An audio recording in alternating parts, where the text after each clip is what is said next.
nutrition, fitness, health, and wellness.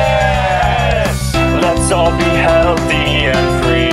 So healthy and free. Let's all be healthy and healthy and healthy and free.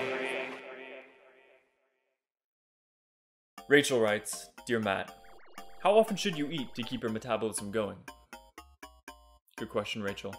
But before we answer that, let's back up and look at the question, how does eating affect our metabolism? So when we eat, our body has to use energy to process that food, and this is known as the thermic effect of food. It involves everything from chewing and swallowing to moving the food down to our stomachs and through our intestines to be digested and absorbed. The amount of energy needed to process food is estimated to be about 10%. So for example, if you had a 400 calorie meal, 40 calories would be needed to process that meal. And again, this 10% is an estimate or like an average of a mixed meal, because really food can vary from having a very low thermic effect, like 10% or 5% or less, up to 35%. And this is better understood if we split it into categories of the macronutrients with protein, carbohydrates, and fat. Protein dominates with a 20 to 35% thermic effect. And this is one of the main reasons why high protein diets are promoted so heavily as being effective for weight loss, because when you have a lot of protein in your diet, then you're really angling towards that higher thermic effect. The next is carbohydrates, 5 to 15%.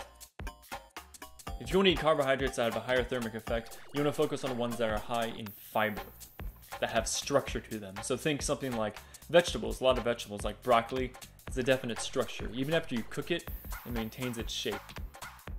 Fruits, whole grains, legumes, beans, and then last fats, 0 to 5%. So that 10% estimate from earlier depends on your meal composition. If you're eating meals that have adequate, high-quality sources of protein and carbohydrates that are high in fiber, then that number could be higher than 10% for the thermic effect.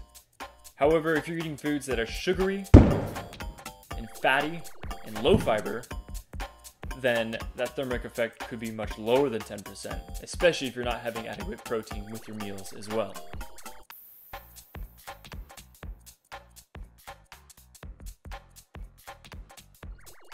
Now that we've covered the thermic effect of food, let's look at meal frequency and how that affects our metabolism. Take fasting, for example. Have you tried it? Or a more extreme version, starvation. When we go without eating for a long period of time, our body adapts, and our metabolism actually slows down to match our intake. This is often called starvation mode. So if fasting slows down our metabolism, should we eat more frequently to speed it up? Should we have 6 meals a day instead of 3? Should we have 12 meals a day? 20? No. In fact, the studies aren't even very strongly pointing towards 6 meals a day, which is highly popularized, as being more effective than 3 meals a day. So, it's up to you.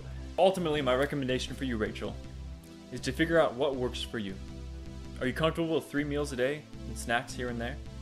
Or would you like to try the 6 meals a day? What'll work for you? What kind of a person are you?